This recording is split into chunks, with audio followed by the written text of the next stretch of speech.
আসসালামু আলাইকুম। প্রতিদিনের মতো আজকে একটি নতুন ভিডিও নিয়ে চলে আসলাম। আশা করি সবাই ভালো আছেন। আলহামদুলিল্লাহ আমরাও ভালো আছি। তো আনাসের শরীর ভালো না, জ্বর। তাই সে ঘুম থেকে উঠেই খালি কান্না করতেছে। তো একটু সামলাই আবার একটু রাখি।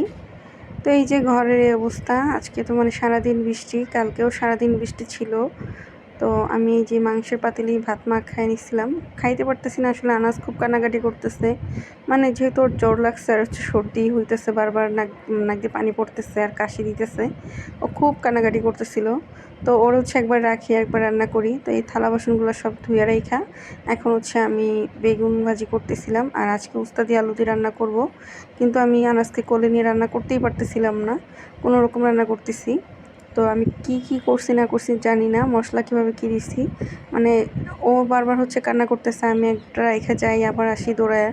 তো এরকম করতে করতে আমি রান্না করতেছিলাম। তো যাই হোক, রান্নাটা শেষ করছি। তো 2 দিনের অনেক কাপড় চোপড় জমা ছিল। আমি কাপড় চোপড়গুলো ধুয়ে দিচ্ছি, ভাবছি যে এখন আর বৃষ্টি আসবে না। একটু দেখলাম আকাশটা পরিষ্কার ছিল, কাপড় চোপড়গুলো দিতে না দিতেই আবার বৃষ্টি শুরু হয়েছে। এত পরিমাণে বাতাস হইতেছিল। তো এই যে বৃষ্টি পড়তেছে, আকাশ অন্ধকার হয়ে গেছে। তা আমি কি করব বুঝতেছিলাম না, যে আমি ভাবছি যে কাপড় চোপড়গুলো একবার নিয়ে আসি, আবার ভাবতেছি যে না, ক্লিপ দিয়ে দিই তাহলেই ভালো হয়।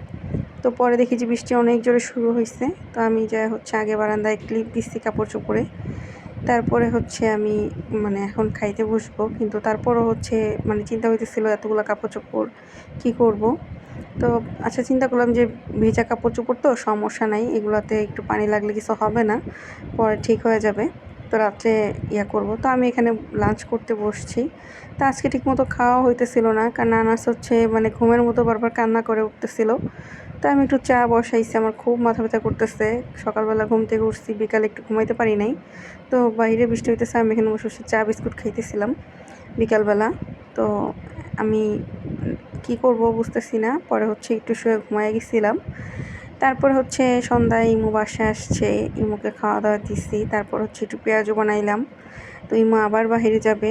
তো আসলে জীবনটা এমনই, একা একা বাচ্চা নিয়ে এভাবেই চলতে হয়। আনাসের জ্বর এখনও কমে নাই, এখনও জ্বর আছে। যেহেতু বৃষ্টি কমতেছে না, ঠান্ডা কমতেছে না, তাই জ্বরও কমতেছে না। তো যাই হোক, এই যে সস আর একটু কাঁচামরিচ নিয়ে বসছি, যদি খাইতে ভালো লাগে তাই। তো আজকের মতো ভিডিওটা এ পর্যন্তই। সবাই ভালো থাকবেন, যে যেখান থেকে দেখতেছেন। অবশ্যই আমার পেজে ফলো দিবেন আর সাবস্ক্রাইব করবেন। আবার একটি নতুন ভিডিও নিয়ে দেখা হবে। আল্লাহ হাফেজ।